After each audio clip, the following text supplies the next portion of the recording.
Hello दोस्तों। Recently actually मैंने एक न्यूज़ देखी and it was really shocking. Actually अगर आपने भी सुना हो या आपने भी उस न्यूज़ के बारे में पता किया हो कि एक ईवाई में एक लड़की थी, उनकी एक एम्प्लॉय थी जिसकी रिसेंटली वर्क प्रेशर की वजह से, वर्क स्ट्रेस की वजह से उसकी डेथ हो गई। अब आप बोलेंगे कि क्या वर्क प्रेशर की वजह से डेथ हो सकती है? डेफिनेटली हो सकती है, क्योंकि आज के टाइम में अगर आप प्रॉपरली खाना नहीं खाओगे, आप प्रॉपरली रेस्ट नहीं लोगे, प्रॉपरली जो है एक्सरसाइज नहीं करोगे, तो फिर डेफिनेटली आपके जो पूरी बॉडी का सिस्टम है वो बिगड़ना शुरू हो जाएगा। क्योंकि इंसान को जो है काफ़ी ज़्यादा ये सारी चीज़ें बैलेंस करनी होती है, तभी जाके वो जो है कुछ काम कर पाता है, तभी वो हेल्दी रह पाता है। अगर हेल्दी शरीर रहेगा तभी वो हेल्दी अपने काम में या अपनी चीज़ों को रियल में कुछ कर पाएगा। और जो यहाँ पे जो मेन चीज़ ये है कि वो लड़की काफ़ी हार्ड वर्किंग थी। शी वॉज चार्ट अकाउंटेंट भी थी, और उसने ईवाई जो है सिर्फ 4 महीने पहले वहाँ पर ज्वाइन किया था।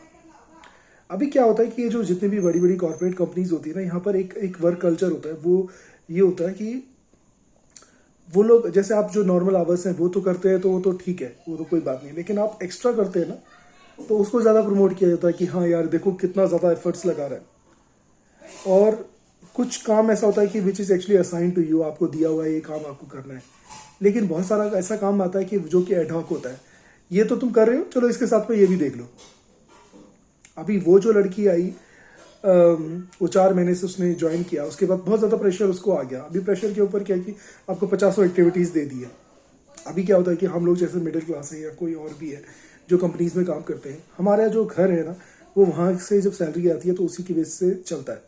अभी अपन लोग ऐसा नहीं है कि अपने को ज़्यादा काम दे दिया तो अपन लोग जो है नौकरी छोड़ के जो है घर बैठ जाएंगे, या अपन बोल सकते हैं कि यार जो है आप कोई बात नहीं, हम ये नहीं करेंगे, या हमारा काम नहीं है, या हमारे को एक्स्ट्रा काम नहीं दो, या मेरे वर्किंग आवर्स कंप्लीट हो गए तो मैं इससे ज़्यादा काम नहीं कर सकता, मुझे अपनी दूसरी चीज़ों पर ध्यान देना है। होता यह है कि सामने वाला आपको प्रेशर देता है, तो आपको फिर मजबूरी में, क्योंकि आपकी रिस्पॉन्सिबिलिटीज़ होती है, हो सकता है कि आपके लोन्स हैं, आपके कुछ और हैं, तो आपको उनको पे ऑफ करना होता है।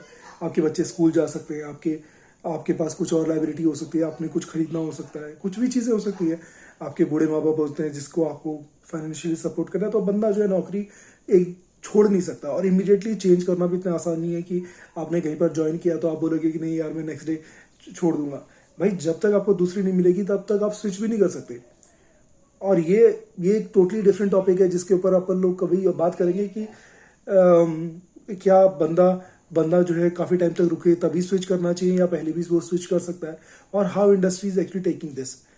क्योंकि यहाँ पर क्या रहता है कि ना, लोगों का जो मेंटेलिटी है, जो एम्प्लॉयर का मेंटेलिटी है कि अरे यार ये तो वहाँ से जल्दी चला गया, अरे तुमको क्या पता कि सामने वाले क्या फेस कर रहा था, तो तुम उसके बेस पर जज मत करो कि उसने क्यों चेंज किया।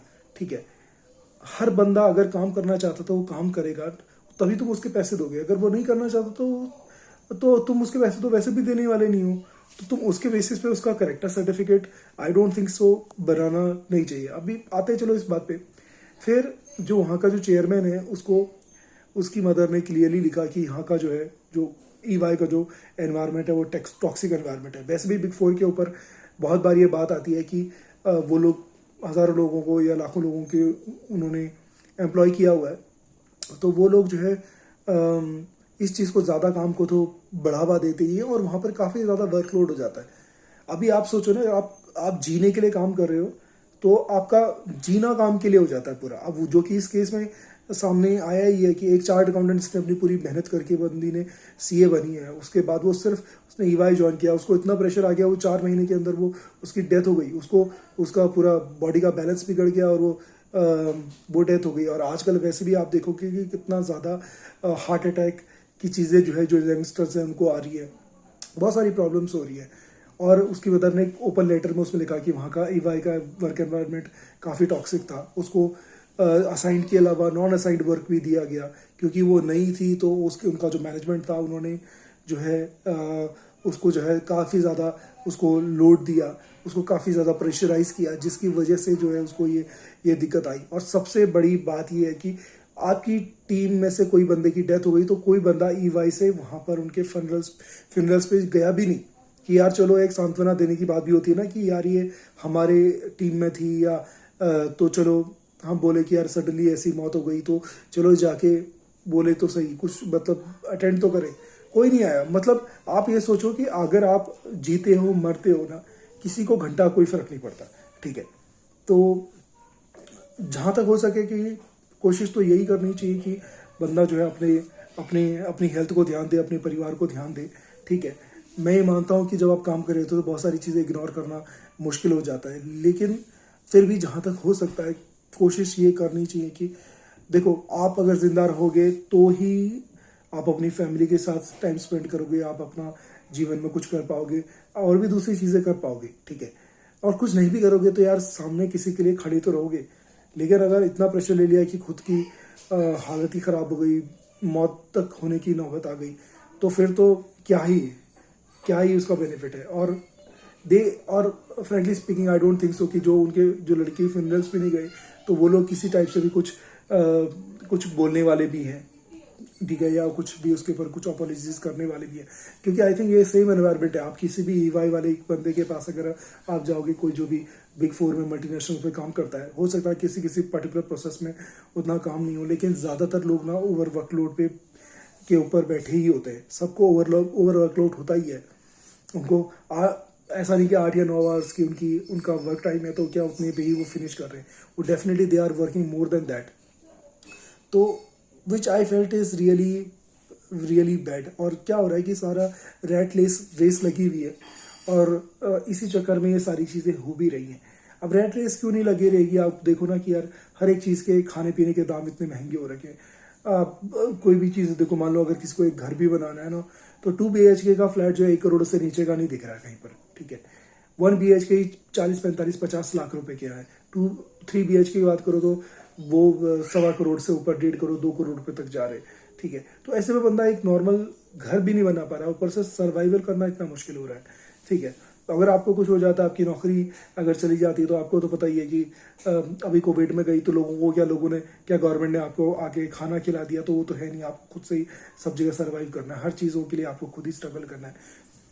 तो I think that is really bad, that is really shocking. हम लोग भी मल्टीनेशनल कंपनीज में काम करते हैं, बहुत बार प्रेशर बहुत ज़्यादा हो जाता है, जिसकी वजह से खुद को भी दिक्कतें होने लगती हैं, ठीक है।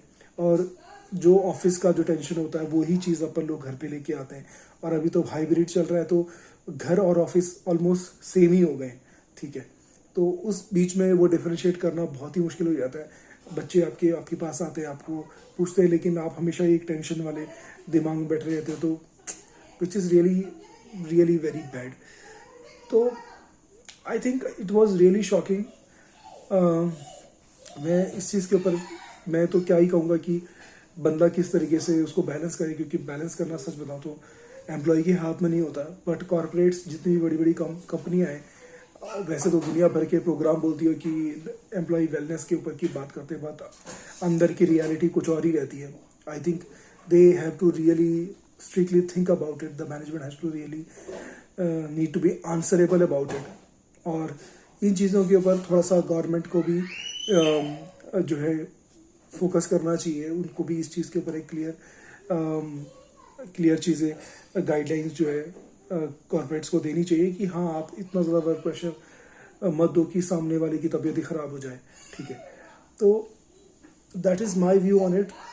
बाकी आप क्या सोचते हैं इस बारे में? आपका कैसा एक्सपीरियंस रहा है? अगर आप किसी बड़ी कंपनी में काम करते हैं तो आप जो है मुझे कमेंट बॉक्स में बता सकते हैं कि आपने भी क्या इस टाइप का वर्क प्रेशर झेला है जो आपके मैनेजर या आपके मैनेजमेंट की तरफ से आता है, और आपने किस तरीके से इन चीज़ों को टैकल किया है। तो दोस्तों, इस वीडियो के लिए इतना ही। Thank you so much for watching. Take care, bye.